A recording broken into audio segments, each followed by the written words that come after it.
Hey guys, welcome back to another மணித்துளிகள். எல்லாரும் எப்படி இருக்கீங்க? எல்லாரும் குரூப் 1 எக்ஸாம் வந்து நல்லா பண்ணியிருப்பீங்க அப்படின்னு நம்புறேன். நான் வந்து இடையில கமெண்ட் எல்லாம் வந்து ஆஃப் பண்ணி வச்சிருந்தேன். ஏன்னா நிறைய பேர் கமெண்ட் ரிப்ளை பண்ண முடியல அப்படின்னு சொல்லிட்டு வருத்தப்பட்டீங்கன்னா ரிப்ளை பண்ண மாட்டேறீங்க, இவ்வளோ கேட்குறோம் பதில் சொல்ல மாட்டேறீங்க அப்படின்னு சொல்லி 2-3 பேர் கமெண்ட் பண்ணியிருந்தாங்க. நானும் ப்ரிப்பேர் பண்ணிட்டு இருந்தேன். ஸோ இந்த வீடியோ எடுத்து போடுறதுக்கே வந்து டைம் கிடைக்காது. ஸோ அதனால தான் கமெண்ட்டை பார்க்க முடியாதுன்னு தான் கமெண்ட் ஆஃப் பண்ணி வச்சிருந்தேன் ஒரு வாரமாக. ஸோ இப்போ நிறைய பேர் வந்து கமெண்ட் பண்ணியிருந்தீங்க, என்ன எக்ஸாம் முடிஞ்சதுக்கப்புறம் எதுவுமே சொல்லலை, உங்களுடைய ஒப்பீனியன் சொல்லுங்கள், உங்களுடைய ஃபீட்பேக் சொல்லுங்கள் அப்படின்னு சொல்லிட்டு. என்னுடைய ஃபீட்பேக் வந்து நிறைய பேர் கேட்டீங்க, எக்ஸாம் எப்படி பண்ணீங்க அப்படின்னு சொல்லிட்டு. எனக்கு வந்து எக்ஸாம் வந்து மாடரேட்டுக்கு மேலே தான், அதாவது டஃப் ஈஸின்னு சொல்லவே முடியாது, மாடரேட்னு கூட சொல்ல முடியாது, எனக்கு கொஞ்சம் டஃப்பாக தான் இருந்துச்சு அப்படின்னு சொல்லலாம். ஏன்னா நான் வந்து ஒரு 20 நாள் ப்ரிப்பேர் பண்ணேன் ஃபுல் டைமாக. அதுக்கு முன்னாடி பார்ட் டைமாக டெய்லி ஒரு 2-3 ஹவர்ஸ் ப்ரிப்பேர் பண்ணியிருப்பேன்.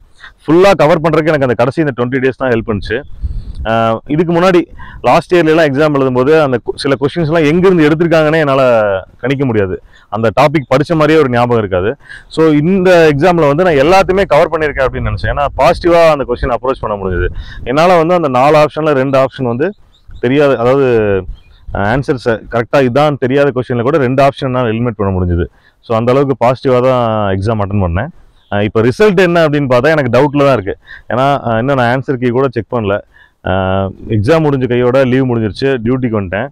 ஸோ டியூட்டிக்கு வந்தனால ஆன்சர் கீ கூட பார்க்கல. நான் என்னுடைய கணிப்பு வந்து எனக்கு நான் ஒரு மதில் மேல் போனையாக தான் இருக்கேன் அந்த ரிசல்ட்டில். டவுட் தான், பார்க்கலாம் கீ எப்படி வருது, மெயின்ஸுக்கு எலிஜிபிள் ஆகிறமா இல்லையா அப்படின்னு சொல்லிட்டு. மெயின்ஸுக்கு ப்ரிப்பேர் பண்ண ஸ்டார்ட் பண்ணிட்டீங்களா அப்படின்னு கேட்டாங்க. நான் ப்ரிப்பேர் பண்ணிட்டு தான் இருக்கேன் எனக்கு கிடைக்கிற டைமில். ஏன்னா உங்களுக்கே தெரியும் போலீஸ் டிபார்ட்மெண்ட்டில் வந்து எவ்வளோ ஒர்க் இருக்கும், எவ்வளோ ஃப்ரீ டைம் இருக்கும் அப்படின்னு சொல்லிட்டு நீங்களே நிறைய கேள்விப்பட்டிருப்பீங்க.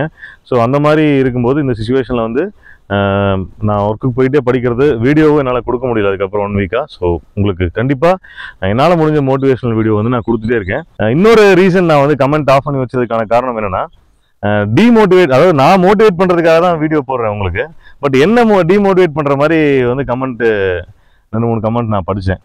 நீங்கள் வந்து படிக்கிறதுக்காக வீடியோ போடுறீங்களா, வீடியோ போடுறதுக்காக படிக்கிறீங்களா அப்படின்னு சொல்லி ஒரு நண்பர் கேட்டிருந்தாரு. ஆக்சுவலாக வந்து படிக்கிறதுக்காகவும் நிறைய நாள் நான் வீடியோ போட்டிருக்கேன், வீடியோ போடுறதுக்காகவும் நான் சில நாள் படிச்சிருக்கேன். மொத்தத்தில் வந்து படிக்கிறோமே அதுதான் வந்து மெயினான விஷயம். என்னுடைய வீடியோஸில் வந்து நான் வந்து இதை பண்ணுங்க இதை பண்ணாதீங்க அப்படின்னு சொல்லி நான் எதுவுமே உங்களுக்கு சஜஸ்ட் பண்ணுறதில்ல. நான் என்ன படிக்கிறேன் அப்படிங்கிறத வந்து உங்களுக்கு நான் சொல்கிறேன். ஏன்னா நான் வந்து ஒரு காலேஜ் முடித்தோடனே நான் வந்து ஒரு போலீஸ் டிபார்ட்மெண்ட்டுக்கு வேலைக்கு வந்தாச்சு, கவர்மெண்ட் சர்வீஸ்க்கு வந்தாச்சு. எனக்கு வந்து அப்போ வந்து இந்த மாதிரி இப்போ இருக்கிற அளவுக்கு உங்களுக்கு கிடைக்கிற அளவுக்கு நாலேஜ் சோர்சஸ்லாம் எங்களுக்குலாம் அப்போ கிடைக்கல. பட்டன் ஃபோன் தான், ஆண்ட்ராய்டு மொபைல்லாம் கிடையாது, இவ்வளோ இன்டர்நெட் சர்வீஸ்லாம் கிடையாது. ஸோ என்ன மெட்டீரியல்னாலும் இப்போ நம்ம பிடிஎஃபாக டவுன்லோட் பண்ணி படிச்சுக்கிறோம். ஆக்சுவலாக எங்களுக்குலாம் நான்லாம் ஒரு மெட்டீரியல் படிக்கணும் அப்படின்னா கண்டிப்பாக அதை ஜெராக்ஸ் பண்ணி நாங்கள் கையில் வச்சு தான் படிக்கணும். அப்படி தான் போலீஸ் டிபார்ட்மெண்ட் எக்ஸாமுக்குலாம் படித்து வந்தோம். அதாவது நம்ம ஒரு கவர்மெண்ட் சர்வீஸ்க்கு வந்துட்டோம், எக்ஸாம் எழுதி வந்துட்டோம், இதுவே நமக்கு அதுவே அவ்வளோ பெரிய ஸ்ட்ரகிளாக இருந்துச்சு. அப்போ பாஸ் பண்ணி வந்துருமா போயிடுவோமா அப்படின்னு. ஒரே அட்டம்ப்டில் பாஸ் பண்ணி வந்துட்டோம். ஸோ நம்ம ஒரு கட்டத்தை தாண்டிட்டோம், நமக்கு ஒரு வேலை கிடச்சிச்சு அப்படிங்கிற ஒரு சாட்டிஸ்ஃபேக்ஷன் நான் மனசில் 15 நாள் தான். அதுக்கப்புறம் எனக்கு கேப் ஆயிடுச்சு, நான் எந்த எக்ஸாமுக்கும் ப்ரிப்பேர் பண்ணல. ஏன்னா காலேஜ் சேரும்போது நான் யூபிஎஸ்சி பண்ணணும், ஐபிஎஸ் ஆஃபீஸர் ஆகணுங்கிறதுலாம் வந்து ஜஸ்ட் ஒரு ஹிண்டாக சொன்னாங்களே தவிர இப்படி படிக்கணும் அப்படி படிக்கணும் ஸ்ட்ராட்டஜிலாம் எங்களுக்கு யாருமே சொல்லித்தரல. ஒருவேளை அப்படி ஒரு ஸ்ட்ராட்டஜி எங்களுக்கு சொல்லி கொடுத்துருந்தாங்க அப்படின்னா நான் அந்த டிஎன்பிஎஸ்சி எக்ஸாமுக்கோ குரூப் 1க்கோ அல்லது யூபிஎஸ்சிக்கோ ப்ரிப்பேர் பண்ணி அப்போயே கிளியர் பண்ணிக்கிறதுக்கான வாய்ப்புகள் நிறைய இருக்குது. ஸோ அந்த மாதிரி யாரும் பிகினர்ஸ் வந்து உங்களுடைய காலேஜ் டைமில் வந்து, ஏன்னா நம்ம ஃபேமிலி சிச்சுவேஷன் இருக்கிறவங்க கண்டிப்பாக ஏதாவது ஒரு ஜாப்குள்ளே என்டர் ஆகணும் அப்படின்னு தான் பார்ப்போம். பட் என்னால் ஒரு 1 வருஷம் 2 வருஷம் என்னால் ஃபேமிலியிலேருந்து வெளில வந்து படிக்க முடியும், அவங்க வந்து எனக்காக டைம் கொடுப்பாங்க அப்படின்னு நீங்கள் நினச்சிங்க அப்படின்னா கண்டிப்பாக எந்த எக்ஸாம் கிளியர் பண்ண முடியாது அப்படின்னு நீங்கள் ஃபீல் பண்ணுறீங்களோ அந்த எக்ஸாமுடைய சிலபஸ் எடுத்து வச்சு அந்த எக்ஸாமுடைய ப்ரீவியஸ் இயர் கொஸ்டின் பேப்பர் வச்சு ப்ரிப்பேர் பண்ண ஸ்டார்ட் பண்ணுங்கள். ஏன்னா இப்போ டிஎன்பிஎஸ்சி குரூப் 1 வந்து ரொம்ப கஷ்டம், படிக்க முடியாது, கிளியர் பண்ண முடியாதுன்னு நீங்கள் அங்கேயே ஃபிக்ஸ் பண்ணிவிட்டு குரூப் 4க்கு படிக்கிறீங்க இல்லையா, நீங்கள் குரூப் 1க்கு ப்ரிப்பேர் பண்ணுங்கள். கண்டிப்பாக குரூப் 4 வந்து உங்களால் ஈஸியாக அடிச்சிட முடியும். ஏன்னா அதுக்குள்ளே தான் அந்த சிலபஸ் இருக்குது. அந்த மாதிரி உங்களுடைய காலேஜ் டைமை, அந்த ஏர்லி டைமை வந்து கரெக்டாக யூஸ் பண்ணுங்கள். ஏன்னா இந்த மாதிரி நீங்கள் அப்போ விட்டுட்டீங்க அப்படின்னா குறைவான, அதாவது உங்களுடைய ஆம்பிஷனை வந்து கீழே வச்சிட்டிங்க அப்படின்னா கண்டிப்பாக மறுபடியும் அதை கொண்டு போகிறது மேலே கொண்டு போகிறது ரொம்ப கஷ்டம். நம்ம சர்வீஸ்க்குள்ளே வந்துட்டு படிக்கிறதுங்கிறது, அப்புறம் ஒரு ஃபேமிலி மேரேஜ் ஆனதுக்கப்புறம் படிக்கிறதுங்கிறதுலாம் ரொம்ப கஷ்டம். ஸோ அந்த மாதிரி யாரும் பிகினர்ஸ் வந்து உங்களுடைய முடிவு எடுக்கிறதுல தப்பு பண்ணிடக்கூடாது அப்படிங்கிறதுனால தான் நான் அந்த மோட்டிவேஷனல் வீடியோஸ்லாம் நம்ம சேனலில் போட்டுட்ருக்கேன். ஸோ அதுலேயும் ஒரு நண்பர் கமெண்ட் பண்ணியிருந்தாரு, உனக்கு இவ்வளோ வசதியாக இருக்க, பொண்டாட்டி பிள்ளையோட சந்தோஷமாக இருக்க, உனக்கு இந்த வீடியோலாம் தேவையா, உனக்கு யார் முதல்ல உட்கார வச்சு சோறு போடுறது, எதுக்கு நீ படிச்சுட்டு இருக்க உட்காந்து அப்படின்னு சொல்லி ஒருத்தர் கமெண்ட் போட்டிருந்தாரு, தமிழில் கமெண்ட் போட்டிருந்தாரு. பிரதர் நான் உட்காந்து சாப்பிடல, நான் வேலைக்கு போயிட்டு நான் சம்பாரிச்சு தான் சாப்பிட்றேன். அதுவும் வசதியெல்லாம் இல்லை. நான் வந்து ஒரு வேளை சாப்பாட்டுக்கே கஷ்டப்பட்ட குடும்பத்திலேருந்து தான் ஸ்கூலுக்கே போக முடியாத நிலைமையில இருந்து தான் நான் வந்து ஸ்கூலுக்கு போய் காலேஜ் நானே படித்து அதுக்கப்புறம் வந்து ஒரு கவர்மெண்ட் சர்வீஸ் வாங்கி இப்போயும் அந்த கவர்மெண்ட் சர்வீஸ் வந்து நம்மளுடைய தரம் இதோட நின்றக்கூடாது. நம்ம முயற்சி தொடர்ந்துட்டே இருக்கணும். முடிவு வந்து எப்படி வேணா இருக்கலாம். கிடைக்கல அப்படின்னா பரவாயில்ல, நோ ப்ராப்ளம். பட் நான் ட்ரை பண்ணவே இல்லை அப்படின்னா நான் வந்து நானே வந்து குறைவாக மதிப்பிட்டுருவேன் லைஃப்பில். ஸோ அதனால தான் நான் முயற்சி எடுக்கிறேன். உங்களுடைய முயற்சியும் வந்து என்றைக்குமே வீண் போகாது. Hard work never fails. அதே மாதிரி ஸ்ட்ராட்டஜி கண்டிப்பாக வேணும். ஹார்ட் ஒர்க் பண்ணிகிட்டே இருந்தீங்க, என்னடா 20 hours படிக்கிறேன் ஒரு நாளைக்கு, படிச்சுட்டே இருக்கணும், கஷ்டப்பட்டு படிக்கணும் அப்படின்னு சொல்கிறாங்களே அப்படின்னா, சில பேர் சொல்லுவாங்க கஷ்டப்பட்டுலாம் படிக்க தேவையில்ல, ஒரு நாளைக்கு 2 மணி நேரம் படித்தா போதும், ஸ்ட்ராட்டஜியோட படிக்கணும் அப்படின்னு. 2 hours பத்தாது சிலபஸ் கவர் பண்ணுறதுக்கு. ஸ்ட்ராட்டஜியும் வேணும். உங்களுடைய உங்கள் டைம் அதுக்கு கொடுக்கணும், ஸ்பெண்ட் பண்ணணும் கொஞ்சமாவது.